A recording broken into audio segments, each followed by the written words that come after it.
Ramai bertanya, dah pencen, dah tua, patut ke melabur emas? Jawapannya semestinya adalah ya. Sebab, pertama, usia pencen bukanlah akhir cerita. Di Malaysia, jangka hayat ada lagi 10 hingga 17 tahun. Masa cukup untuk emas naik nilai, kaya makin bertambah. Sebab kedua, tak perlu guna semua wang KWSP secara terus. Boleh pakai sikit-sikit yang lebih simpan dan labur kepada bentuk emas fizikal. Tak semua pencen susah, ada yang kaya, ada yang ada pendapatan lain. Emas bagi pulangan lebih 10% setahun selama 20 tahun. Prospek tetap cerah, emas pilihan bijak untuk simpanan.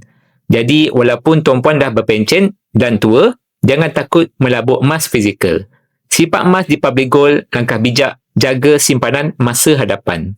Nak memula hari ini, boleh mulakan dengan bajet serendah RM100, kumpul grade emas di akaun emas GFP Public Gold.